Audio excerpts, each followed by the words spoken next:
안녕하세요. 이것이 C샵이다 5번째 시간입니다. 이번 시간에는 사장 데이터를 가공하는 연산자에 대해 살펴보겠습니다. 앞서 3장에서는 데이터를 담을 수 있는 변수와 상수, 데이터 형식을 알아봤지만 이들 데이터를 정보로 만들려면 연산이라는 과정이 들어갑니다. 이번 시간에 다루는 연산자를 알게 되면 여러분들이 필요에 따라서 자유자재로 데이터를 가공할 수 있게 됩니다. 이번 시간에 다루는 내용은 연산자의 전체 모습에서 시작해서 산술 연산자를 비롯해 널 병합 연산자까지 다양한 종류의 연산자를 파악하고 사용법을 익힙니다. 마지막으로 다양한 연산자를 혼용해서 사용할 때 연산의 우선순위를 정리하도록 하겠습니다. C샵은 이 표에서 나타낸 주요 연산자들을 제공을 합니다. 산술 연산자부터 이제 증가 감소 연산자, 관계 연산자, 조건 연산자, 널 조건부 연산자, 논리 연산자, 비트 연산자, 할당 연산자, 널 병합 연산자까지 이렇게 다양한 연산자를 제공해서 데이터를 자유자재로 다룰 수 있게 했습니다. 이들 연산자는 또 연산자들을 사용할 때 특정 형식에 따라서 사용할 수 있는 연산자가 있고 또 사용할 수 없는 연산자도 있습니다. 산술 연산자 같은 경우는 모든 수치 데이터 형식에 사용할 수 있지만 특이하게도 플러스 같은 이 연산자 같은 경우는 수치 형식에도 사용하지만 뒤에 배우는 문자열 형식에도 사용할 수 있습니다. 자, 연산자의 예를 보면 사용하는 방법은 이렇게 이제 변수를 선언하고 이제 이 변수에 나중에 연산의 결과를 담을 것이고요. 할당 연산자 좀 이따 배울 것이고, 이제 실제 구조는 이렇게 산술 연산자를 중심으로 해서 오른쪽과 왼쪽에 두 개의 P 연산자를 갖는 구조를 가지고 사용을 하게 됩니다. 자, 이런 경우를 이제 우리는 이항 연산자라고도 하죠. 그러면 조금 더 구체적으로 한번 들어가 보도록 하겠습니다. 산술 연산자 같은 경우는 수치 형식, 즉 정수 형식과 부동수 수점 형식, 데시말 형식의 데이터를 처리합니다.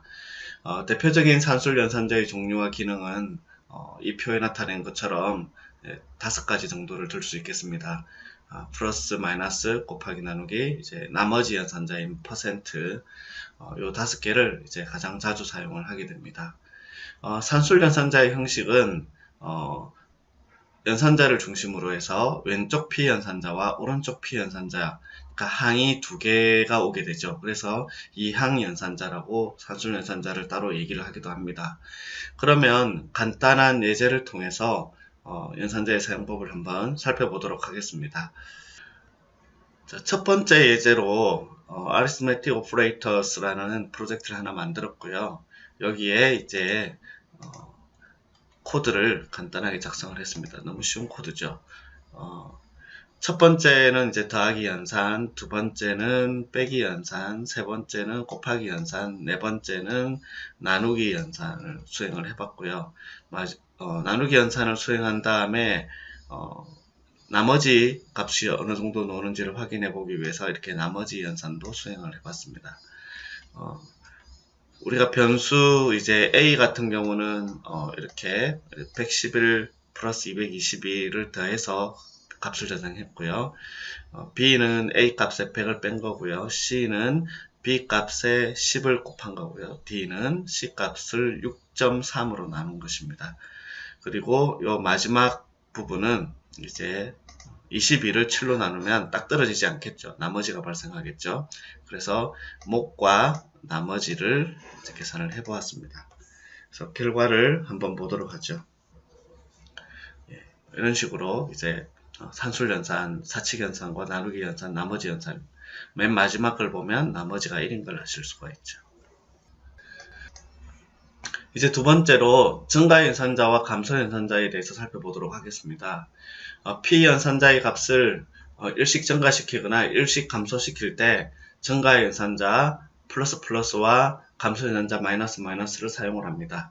이 두 가지 연산자는 P 연산자가 하나만 있으므로 단항 연산자, 즉 항이 한 개만 사용이 되므로 단항 연산자라고 합니다. 자, 이런 식으로 사용을 하죠. 그래서 변수 a에 이렇게 플러스 플러스나 마이너스 마이너스라는 이제 연산자를 사용을 해서 이제 결과를 출력할 수 있게 되는 것입니다. 이 코드를 이제 똑같은 동작을 하는 산술 연산자로 바꾸게 되면 이렇게 됩니다. 그래서 앞서 이제 증가 연산자와 감소 연산자를 사용한 경우가 훨씬 간결한 걸 아실 수가 있습니다. 증가 연산자와 감소 연산자는 이 연산자를 변수 앞에 사용하느냐 뒤에 사용하느냐에 따라서 결과가 달라집니다.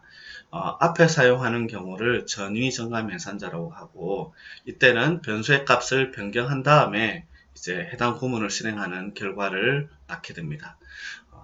그리고 이제 뒤에 사용을 하게 되면 이때를 후위 정감 연산자라고 하고요. 이때는 해당 구문을 실행한 다음에 변수의 값을 변경을 하는 구조를 갖게 됩니다. 이 코드가 이제 증가 연산자를 후위 증가 연산자와 전위 증가 연산자로 사용하는 경우입니다. 그래서 여기 두 번째 코드에서 후위 증가 연산자로 출력을 할 때 a 값은 11이 아닌 10을 출력하게 되고요. 출력한 다음에 a는 11로 증가하게 됩니다. 그리고 세 번째 코드에서 전위 증가 연산자로 사용을 해서 출력을 하게 되면 이제 이 a 값은 12를 출력하게 되는 것입니다. 다음으로 감소 연산자를 사용한 경우에 이 두 번째 코드에서는 후위 감소 연산자로 사용하는 거죠. 그럼 이때 a는 9가 아닌 10을 출력하게 되고요. 출력한 다음에 a가 9로 감소하게 됩니다. 그리고 세 번째 코드에서 a는 전위 감소 연산자를 사용했기 때문에 8을 출력하게 되는 것입니다. 그러면 간단한 예제를 하나 살펴보도록 하겠습니다. 자, 이번에는 두 번째 프로젝트를 하나 만들어 봤습니다. 증가 연산자와 감소 연산자를 사용하는 프로젝트고요. 코드는 이제 몇 줄을 되지 않습니다. 변수 A에 이제 10을 할당을 했고요. 조금 전에 이제 파워포인트에서 설명한 것처럼 이제 증가 연산자를 전위 증가 연산자와 후위 증가 연산자로 사용한 경우와 감소 연산자를 전위 감소 연산자와 후위 감소 연산자로 사용한 경우입니다. 그래서 실제 이 A가 11일 때 값이 어떻게 변하는지 결과를 통해서 한번 확인해 보도록 하겠습니다. 아마 조금 전에 설명한 것들을 예측해 보시면 될 거고요. 주의할 것은 이제 변수 A를 가지고서 이제 여기 후위 증가시키고 전위 증가시키고 다시 그걸 후위 감소시키고 전위 감소시키는 구조니까 이 값이 연속적으로 변한다라고 보시면 되겠습니다. 네, 값이 이제 이런 식으로 이제 변하게 되겠죠. 그렇죠? 10이 됐고 이제 얘는 12가 됐죠. 왜 12가 된지 아시겠죠? 첫 번째 거는 후위 증가 연산자를 사용했기 때문에 원래 값을 출력하고요. 그 다음에 증가시켜서 11이 됐겠죠. 그 11을 두 번째에서 전위 증가 연산자를 썼기 때문에 12가 됐겠죠. 그 다음에 감소 연산자를 후위로 감소를 했기 때문에 실제는 원래 값을 출력하고 그 다음에 감소를 시켰겠죠. 그럼 11이 됐겠죠. 그 다음에 마지막으로 전위 감소 연산자를 썼기 때문에 11을 10으로 출력을 하겠죠. 이런 식으로 간단하게 우리가 증가 연산자와 감소 연산자의 구조를 살펴볼 수 있습니다. 이제 세 번째로 문자열 결합 연산자를 살펴보도록 하겠습니다. 앞서 처음에 잠깐 소개를 했는데요. 이 문자열 결합 연산자로 사용하는 연산자가 산술 연산자에서 사용했던 플러스 연산자입니다. 지금과 같은 이 123 플러스 456 같은 경우는 정수형 변수 리절트에 저장이 되니까 얘는 산술 연산자로 사용이 된 거죠. 두 번째 같은 경우는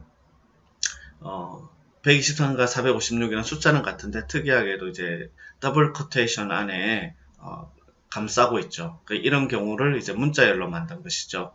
이 문자열과 113이라는 게 문자열이 되는 곳이고 456도 문자열이 되는 것입니다. 그러면 이 문자열과 문자열을 결합할 때도 이 플러스 연산자를 쓸 수 있고요. 문자열을 결합한 거니까 결과도 문자열 형식의 result라는 변수에 저장을 해야 되겠습니다. 그래서 이때는 플러스가 문자열 결합 연산자로 사용된 것입니다. 자, 그러면 string concatenate라고 하는 간단한 데모 예제를 통해서 살펴보도록 하겠습니다. string concatenate라고 하는 간단한 프로젝트를 만들었고요. 두 가지 이제 예를 한번 작성을 해보았습니다. 조금 전에 설명을 드렸던 이제 숫자인데 문자열 형식으로 변환했던 코드하고 그 다음에 실제 문자열 hello와 world라고 하는 문자열이죠. 그리고 중간에 이제 공백을 이런 식으로 더할 수도 있습니다. 첫 번째 같은 경우는 숫자로 계산되지 않는다는 거 아시겠죠? 그러면 결과가 어떻게 나올까요? 아마 결과는 이렇게 나오겠죠. 1, 2, 3, 4, 5, 6 이렇게 나올 거라고 예상할 수 있고요. 두 번째 같은 경우는 hello와 world를 결합하는데 아마도 데이터는 hello 한 칸 띄고 world 이런 식으로 출력을 하겠죠. 물론 여기 느낌표도 붙겠죠. 자, 한번 출력을 한번 해보도록 하겠습니다.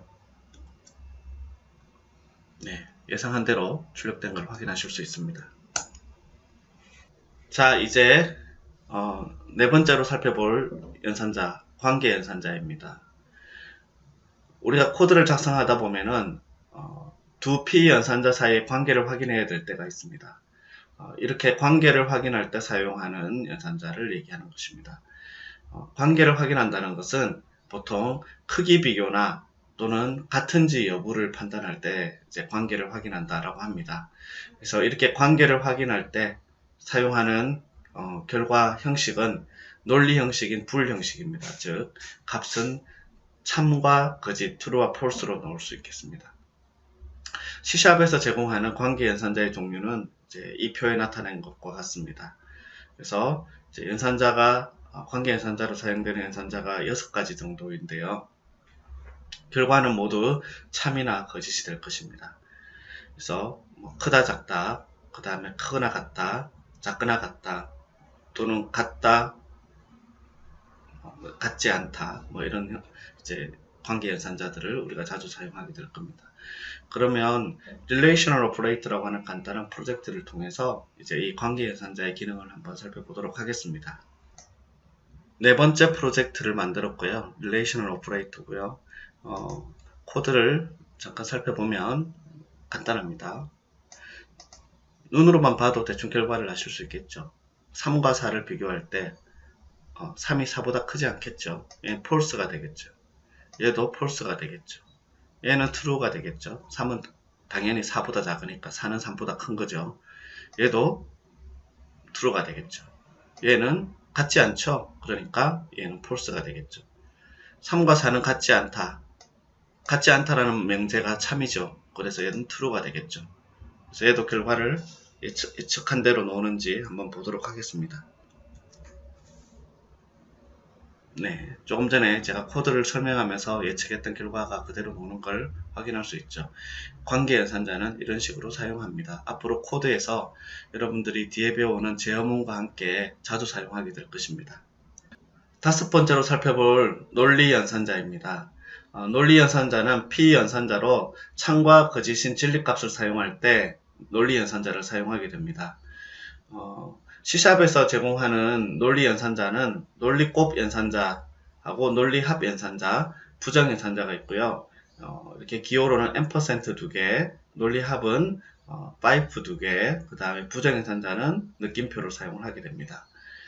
자, 그러면 논리 곱 연산 같은 경우는 이제 A와 B의 진리값이 다음과 같은 케이스를 가질 때 논리곱 연산 같은 경우는 P 연산자 두 개 모두가 참일 때만 참이고요. 나머지는 거짓을 갖게 됩니다.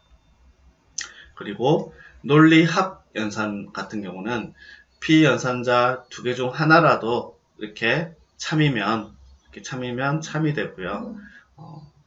모두가 거짓일 때만 거짓이 되는 이제 연산이 되겠습니다. 그리고 부정연산인 느낌표 아까 보여드렸던 부정연산 같은 경우는 피연산자의 값이 참이면 연산을 했을 때 거짓이 되고요. 거짓이면 반대로 참이 되는, 그래서 반대로 결과값을 출력해주는 연산자가 되겠습니다. 논리연산자는 이제 조건에 따라서 실행 코드를 선택하는 분기문이나 특정 조건을 만족하면 계속해서 반복해서 실행하는 반복문에 자주 사용하게 됩니다.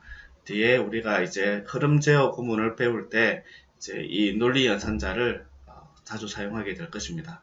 그러면 논리 연산자의 간단한 예제를 하나 살펴보도록 하겠습니다. 로지컬 오퍼레이터라고 하는 간단한 프로젝트를 만들었고요. 논리 연산자 앞서 설명했던 기호들을 한번 사용해서 코드를 작성해 봤습니다. 여기 이제 두 번째 콘솔 라이트 라인 코드부터 보게 되면 논리곱 연산을 먼저 사용을 하게 되죠.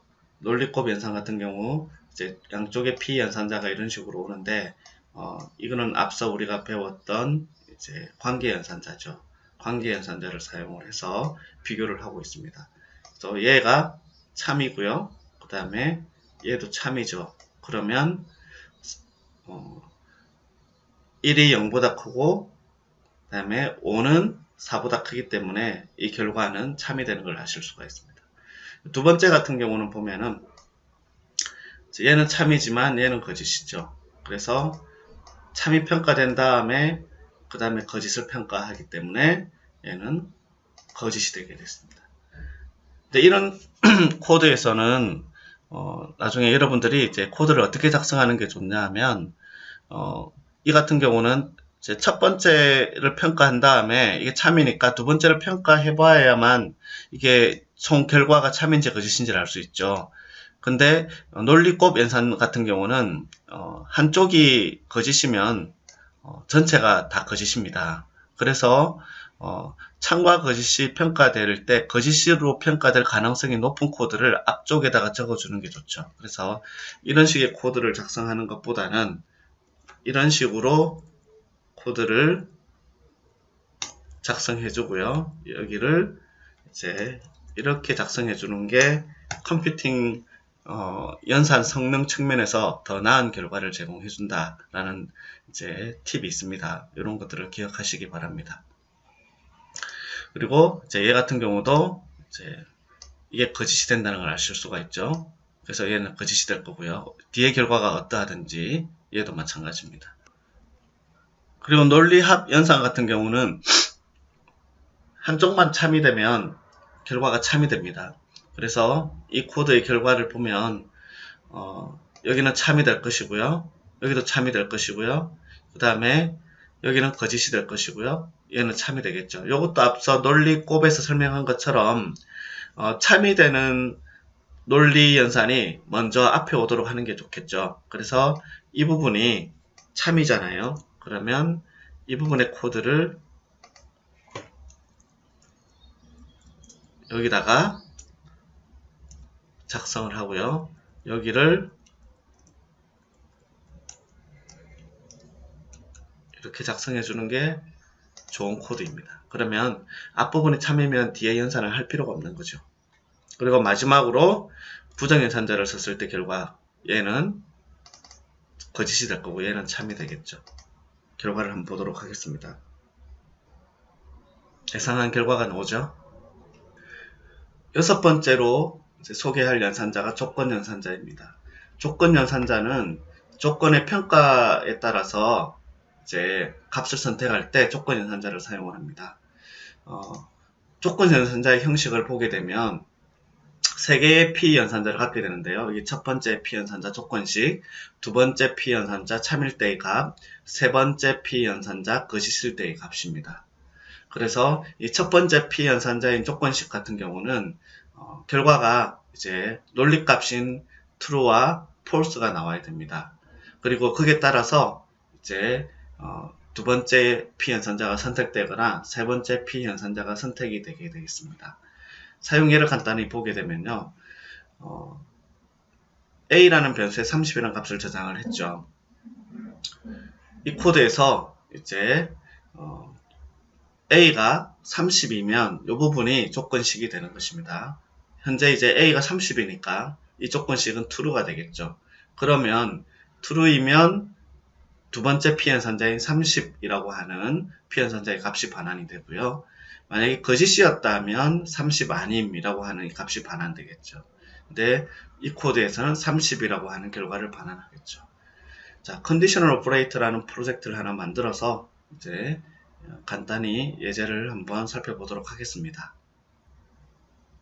이 프로젝트에서는 단 두 줄의 코드만 작성을 했습니다. 그래서 조금 전에 설명을 드렸던 조건연산자의 형식을 떠올려 보시면 이 부분이 조건식이죠. 10을 2로 나눈 나머지가 0이냐, 그죠? 거기에 따라서 참이면 짝수, 그 다음에 거짓이면 홀수, 이렇게 출력하는 거죠. 그죠? 짝수, 홀수를 판단할 때 좋겠죠. 그래서 우리는 암산으로 다 가능하지만 컴퓨터가 이걸 어떻게 결과를 내는지 한번 보도록 하겠습니다. 네, 그죠? 우리 예상한 결과와 동일하죠. C# 6.0이 되면서 새로 등장한 연산자가 있습니다. 바로 널 조건부 연산자입니다. 이 연산자는 연산자 기호로 물음표와 마침표를 사용을 합니다. 이제 이 연산자는 객체의 멤버에 접근할 때 먼저 이 해당 객체가 널인지 검사해서 그 결과가 참이면 널을 반환하고, 그렇지 않은 경우에는 마침표 뒤에 있는 이 반환 멤버를 이제 반환을 하게 됩니다. 또한 배열이나 컬렉션 객체의 멤버를 반환하고 싶은 경우에 그때도 사용을 할 수 있는데요. 그때는 마침표 대신에 이렇게 대괄호를 이용을 해서 이 사이에 배열이나 컬렉션의 인덱스를 사용을 하면 됩니다. 널 조건부 연산자가 없었을 때와 이제 이렇게 C# 6.0에서 널 조건부 연산자를 사용할 때 코드 작성 방식을 한번 비교해 보도록 하겠습니다. 만약에 널 조건부 연산자가 없었다라고 하면 우리 앞서 배웠던 이 이제 비교 연산자를 통해 가지고 이렇게 이 클래스 foo라고 하는 클래스에 이렇게 멤버라고 하는 정수형 멤버를 갖고 있죠. 그래서 이렇게 foo라는 클래스에 null을 할당을 하고, 앞서 우리가 배웠던 null 허용 방식의 변수를 선언을 하고요.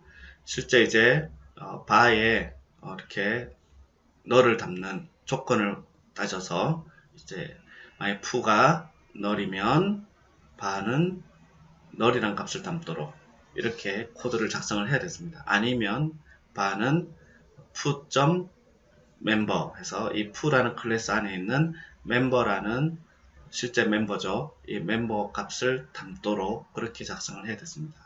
하지만 이렇게 널 조건부 연산자가 놓음으로 인해서 앞서와 같은 코드가 이런 식으로 간결하게 작성이 됩니다. 그래서 이제 물음표와 마침표를 이용해서 foo가 null인지를 확인하고요. 만약에 이제 null이게 되면 null을 반환하고요. null이 아니면 이제 이 멤버를 반환하게 되는 것입니다. 자, 그러면 null conditional operator라고 하는 간단한 예제를 통해서 null 조건부 연산자의 두 가지 사용 방법을 살펴보도록 하겠습니다. null conditional operator라고 하는 7번째 프로젝트를 작성을 했습니다. 자, 여기서 이제 array list, 이제 일종의 배열형 목록이라고 생각하시면 되겠습니다. a라고 하는 변수에 이렇게 null이라는 값을 저장을 했고요. 이제 여기에 이제 조금 전에 우리가 설명을 드렸던 null 조건부 연산자를 사용해서 member add라고 하는 메소드를 호출하게 되면 결과가 어떻게 나올까요? 실제 a에 대한 null 조건 연산을 해보면 값이 null이기 때문에 실제 여기 있는 count라고 하는 문자열 출력 외에는 아무것도 출력되지 않게 되겠습니다. 그 다음에 17번 라인처럼 이제 array list에 대한 객체를 생성을 하게 돼서 이 객체를 a라고 하는 array list 변수에 저장을 하게 되면 그때는 이제 a가 null이 아니기 때문에 이렇게 member add라고 하는 메소드를 호출해서 실행이 가능하게 됩니다. 그러면 이렇게 널 조건부 연산을 했을 때 실제 이 결과는 실제 더 이상 널이 아니기 때문에 카운트가 출력이 될 거고요. 그 다음에 이런 식으로 이제 여러 개의 목록을 저장한 배열 형태의 값들을 멤버를 반환시키려면 앞서 설명을 한 것처럼 대괄호에 이렇게 배열 형태의 인덱스를 사용을 하게 되면 원하는 첫 번째 값과 두 번째 값을 출력할 수 있게 됩니다. 이런 어레이 리스트나 배열이라는 것들은 뒤에서 우리가 배울 것이기 때문에 우선은 널 조건부 연산자를 한번 테스트 해보기 위해서 앞서 배우지 않았던 이런 내용들도 잠깐 언급하고 있습니다. 근데 이걸 굳이 지금 여러분들이 이거 모르는 건데 이렇게 생각하지 않으셔도 돼요. 뒤에 가면 자연스럽게 다 알게 되는 겁니다. 이제 배열이란 건 단지 같은 종류의 데이터를 하나의 덩어리로 다루기 위해서 필요한 장치라고 보시면 되겠습니다. 이것도 실행해서 결과를 한번 보도록 하겠습니다. 조금 전에 제가 코드를 설명하면서 예측했던 결과와 이제 동일한 결과를 내는 걸 확인하실 수가 있죠. 이제 살펴볼 연산자는 비트 연산자입니다. 비트 연산자는 이제 앞서 우리가 다양한 데이터 형식을 공부했지만 사실 이제 컴퓨터는 그 어떤 데이터 형식이든 실제 모두 0과 1이라는 비트로 데이터를 다루게 되어 있습니다. 앞서 우리가 데이터 형식을 다룰 때 배웠던 가장 작은 데이터 형식은 1바이트였습니다. 그렇죠? 1바이트는 사실 8개의 비트로 이루어져 있고요. 대부분의 데이터는 바이트라는 단위를 이용해서 데이터를 사용을 할 때 문제가 없지만 데이터를 그보다 작은 단위로 가공해야 할 경우에 이 바이트를 이제 비트 연산해야 되는 경우가 발생을 합니다. 비트 연산자의 종류는 6가지 정도인데 이를 다시 시프트 연산자와 비트 논리 연산자의 두 가지 범주로 나눌 수 있습니다. 그래서 시프트 연산자 같은 경우는 왼쪽 시프트 연산자와 오른쪽 시프트 연산자 이렇게 해서 시프트 연산을 할 수가 있고요. 그 다음에 앞서 우리가 논리 연산자 배웠던 것처럼 비트 연산도 논리 연산을 할 수 있는데 이때 사용하는 기호는 앞서랑 좀 다르게 앞서는 이제 논리곱 할 때 %가 두 개인데 여기는 %가 하나만 사용이 되게 됩니다. 그래서 논리곱 연산, 논리합 연산, 배타적 논리합 연산, 그 다음에 보수 연산자 이렇게 해서 이 네 가지를 묶어서 비트의 논리 연산자라고 얘기를 합니다. 먼저 시프트 연산자에 대해서 한번 살펴보도록 하겠습니다. 시프트 연산자는 비트를 왼쪽이나 오른쪽으로 이동시킬 때 사용을 합니다. 시프트 연산자는 크기가 4바이트, 즉 32비트 이상인 형식을 지원하는 연산자입니다. 비트를 이동시킨다는 말의 이해를 돕기 위해서 예를 하나 들겠습니다. 10진수 240을 간단히 16비트로 표현하면 이와 같은 이제 2진수 형태로 표현을 하실 수가 있습니다. 이걸 만약에 왼쪽으로 2비트 이동시킨다면 맨 왼쪽의 2비트는 이렇게 밀려 나오고요. 오른쪽의 2비트는 자리가 비게 됩니다. 시프트 연산은 이렇게 밀려 나온 비트는 버리게 되고요. 그 다음에 이렇게 비어있는 비트는 0으로 채우는 그런 연산입니다. 오른쪽 시프트 연산도 방향만 다를 뿐 왼쪽 시프트 연산과 동일합니다. 동일한 240을 오른쪽으로 2비트 옮기게 되면요. 오른쪽 2비트가 이렇게 밀려나오고요. 왼쪽에 이제 2개의 비트가 비게 됩니다. 그래서 이제 이와 같은 경우도 비게 된 2비트에는 2비트에는 0으로 채우고요. 그 다음에 밀려나온 2비트는 버리게 됩니다. 음수를 오른쪽 시프트 연산하는 경우는 약간 다른 과정을 거칩니다. 음수의 경우는 비트를 이동시킨 후 생긴 빈자리에 1을 채우는 그런 구조를 갖게 됩니다. 자, 예를 들어서 마이너스 255를 비트로 표현을 이렇게 했다면 그리고 나서 오른쪽 시프트 연산을 하게 되면 밀려놓은 2개의 비트는 0과 1은 버리게 되고요. 그 다음에 이렇게 비게 된 2개의 비트에는 1을 채워서 결과를 계산하게 됩니다. 시프트 연산자를 코드로 구현할 때는 두 개의 P 연산자가 필요합니다. 왼쪽은 원본 데이터고요. 오른쪽은 옮길 비트 수입니다. 자, 이 코드를 한번 살펴보도록 하겠습니다. A에 240을 저장을 해놓고요. 이 A라고 하는 변수를 이런 식으로 왼쪽 시프트 연산을 한 경우와 오른쪽 시프트 연산을 한 경우를 작성을 해봤는데요. 왼쪽 시프트 연산을 할 때 옮긴 비트 수는 2개고요. 오른쪽도 마찬가지 비트 수 2개입니다. 결과는 이 첫 번째 같은 경우는 960이 되겠고요. 두 번째 같은 경우는 60이라는 결과를 이렇게 나타내게 됩니다. 이렇게 시프트 연산을 계속해서 비트를 옮겨가면서 계산을 해보면 일정한 규칙을 확인할 수 있게 됩니다. 만일에 원본 데이터를 A, 옮긴 비트 수를 B라고 할 때 보통 이렇게 왼쪽 연산 같은 경우는 곱셈 형태의 이제 A 곱하기 2의 B승 형태의 결과값을 갖게 되고요. 그 다음에 오른쪽 연산 같은 경우는 A의 나누기 2의 B승이라고 하는 나눗셈 형태의 결과를 갖게 됩니다. 즉, 이제 산술연산의 곱셈과 나눗셈 형태를 이 시프트 연산을 이용해서 구현을 할 수 있는데요. 산술연산의 곱셈과 나눗셈보다 이 시프트 연산으로 구현한 곱셈과 나눗셈이 훨씬 더 연산 성능이 좋다고 알려져 있습니다. 그러면 시프트 연산 예제를 하나 살펴보도록 하겠습니다. 시프트 오퍼레이트라고 하는 예제를 만들어서 이렇게 조금 전에 설명을 드렸던 시프트 연산 코드를 작성을 해보았고요. 여기 A라고 하는 변수를 먼저 선언을 했고 정수형 변수죠. 그래서 4바이트짜리 정수형 변수고요. 얘를 이제 왼쪽으로 이제 시프트 하는데 한 비트, 그 다음에 두 비트, 5개의 비트를 시프트 해봤고요. 그 다음에 여기는 B라고 하는 변수에 255라는 값을 저장한 다음에 B라는 변수를 오른쪽으로 이제 한 비트, 이제 두 비트, 5개의 비트를 이제 시프트 연산을 해봤습니다.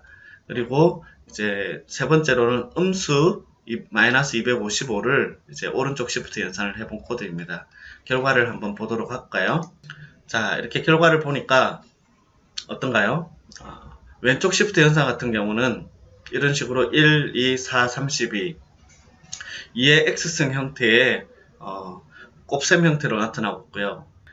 오른쪽 시프트 연산 같은 경우는 나눗셈 형태로 나타나고 있는 걸 확인할 수가 있겠죠. 그래서 곱셈과 나눗셈을 굳이 산술 연산을 사용하지 않고도 이렇게 시프트 연산을 이용해서 구현할 수 있습니다. 마지막 세 번째는 음수였던 마이너스 255를 오른쪽 시프트 연산한 결과입니다. 비트 연산자 두 번째 범주로 비트 논리 연산자를 살펴보겠습니다. 논리 연산은 앞서 설명한 것처럼 참과 거짓이라는 불형식의 값에 대한 연산입니다. 비트에 대한 논리 연산은 비트 1과 0을 참과 거짓으로 해서 논리 연산을 수행합니다. 즉 비트 1은 true, 비트 0은 false로 이렇게 판단을 해서 논리 연산을 수행하게 되는 것입니다. 비트 논리 연산은 크게 이제 네 가지가 있겠는데요. 논리곱 연산자와 논리합 연산자, 베타 논리합 연산자와 보수 연산자가 있습니다. 그래서 첫 번째 논리곱 연산자 같은 경우는 이렇게 이제 우리가 9라는 값과 10이라는 값을 이런 식으로 비트 형태로 표현하실 수가 있죠.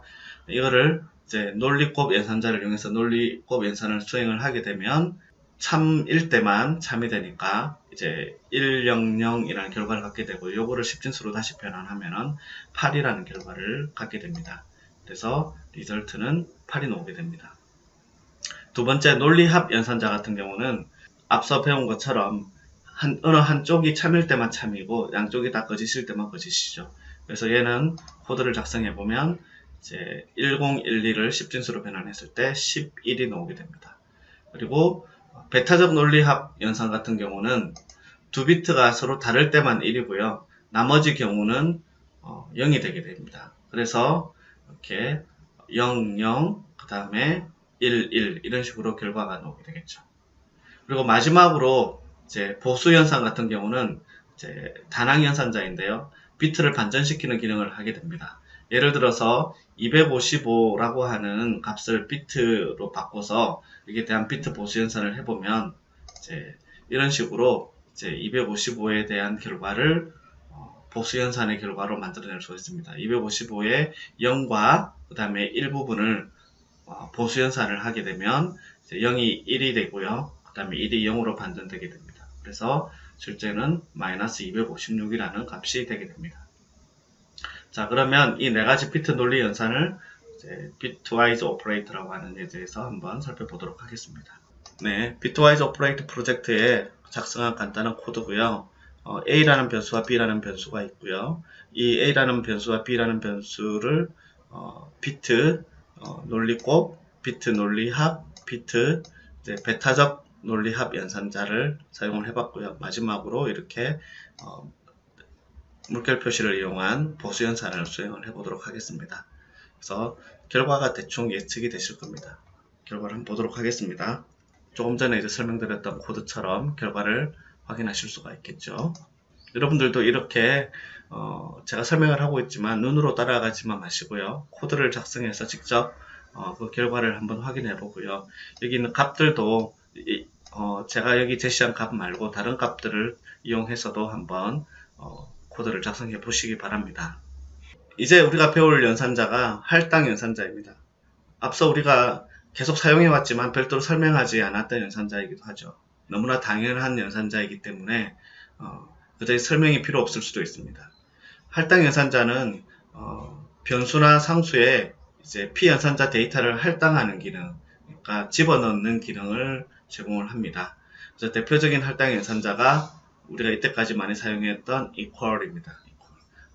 이걸 우리가 많이 사용하기는 하지만 실제 이거 외에도 여러 가지가 있습니다. 여기 보면 플러스 이퀄, 마이너스 이퀄, 그 다음에 곱하기 이퀄, 나누기 이퀄 이런 식으로 해서 다양한 종류의 할당 연산자를 사용할 수 있습니다. 그래서 이퀄을 제외한 요 나머지 이제 복합 할당 연산자죠. 이런 할당 연산자를 사용할 때는 일단은 이제 구조가 어떻게 되냐면 플러스 이퀄을 가지고 설명을 해보면 A 플러스 이퀄 B와 같은 연산은 실제 A 이퀄 A 플러스 B와 같습니다. 근데 실제 이제 A 마이너스 이퀄 B, A 곱하기 이퀄 B와 이와 같은 형태의 코드를 많이 작성하게 될 텐데요. 이런 코드를 볼 때 직관적으로 어떻게 해석하시면 되냐면 오른쪽 P 연산자인 B와 이제 왼쪽 P 연산자인 A를 이퀄을 제외한 이 연산자 플러스죠. 얘 같은 경우는 플러스를 이용해서 더한 다음에 다시 이제 왼쪽 P 연산자 A에다가 이제 할당하는 구조라고 보면 됩니다. 그래서 얘는 A와 B를 빼서 그 결과를 다시 A에 할당한다. 얘는 A와 B를 곱해서 그 결과를 다시 A에 할당한다. 이런 식으로 이제 해석을 하시면 되겠습니다. 그러면 간단한 예제를 하나 살펴보도록 하겠습니다. Assignment Operator라고 하는 간단한 프로젝트에 조금 전에 설명을 드렸던 할당 연산자와 복합 할당 연산자들을 쭉 한 번씩 사용을 해보았습니다. 그래서 실제 이 두 번째 코드 같은 경우는 A 플러스 이퀄 90이죠. 그래서 얘는 원래 우리가 예전에 작성했던 방식으로 따르면 A 이퀄 A 플러스 90을 계산을 하게 되는 것입니다. 그래서 원래 A 값에 90을 더해서 다시 A라는 변수의 값을 할당하는 그런 형태의 이제 구조가 되는 것입니다. 나머지도 마찬가지입니다. 그래서 이제 조금 전에 배웠던 이제 시프트 연산도 그런 식으로 사용할 수 있고요. 그 다음에 이런 비트에 대한 이제 논리곱, 논리합, 이제 베타적 논리합 연산 같은 경우도 똑같이 이렇게 복합 연산자로 사용할 수가 있습니다. 그래서 이 결과들을 한번 보도록 할게요. 대략 아마 여러분들이 이제 여기 산술 연산 퍼센트까지는 결과를 예측하실 수 있을 것이고요. 그 다음 나머지 비트 연산이나 시프트 연산 같은 경우는 앞서 배웠던 내용들을 상기시켜 가면서 실제 이제 이런 결과가 나오는지를 한번 계산을 해보도록 하십시오. 이제 4장에서 다루는 마지막 연산인 널 병합 연산자입니다. 이 널 병합 연산자는 특이하게도 물음표 2개를 사용을 합니다. 앞서 널 조건부 연산자처럼 코드나 변수에서 객체가 널인지 검사할 때 사용하는 간편한 방법입니다. 형식은 널 병합 연산자를 중심으로 2개의 P 연산자가 필요합니다. 그래서 2항 연산자죠. 왼쪽 P 연산자가 널이게 되면 오른쪽 P 연산자를 반환하고요. 만약에 왼쪽 피연산자가 널이 아니면 자신의 값을 그대로 반환을 합니다. 널 병합 연산자의 코드는 이런 식으로 구현해 볼 수 있겠습니다. 널러블 형식의 변수 a를 널로 초기화했을 때 이 널 병합 연산자를 사용하게 되면 실제 오른쪽 p 연산자의 값 0을 반환을 하게 되고요. 이제 그 다음에 a의 99를 할당한 이 코드를 실행을 하게 되면 a가 널이 아니기 때문에 이제 a의 값을 그대로 반환해서 99를 출력하게 됩니다. 그럼 실제 예제를 통해서 동작 방식을 확인해 보도록 하겠습니다. 자, 이 예제에서 num이라고 하는 이 변수는 널로 값이 저장이 되어 있기 때문에 실제 얘는 0이 출력이 되겠죠. 얘는 99라는 값을 저장했기 때문에 실제 자기 자신 99를 출력하게 되겠죠. 문자열 변수인 스트링 변수 str에 널을 저장한 경우 얘도 널이기 때문에 디폴트라는 값을 저장을 하게 될 거고요.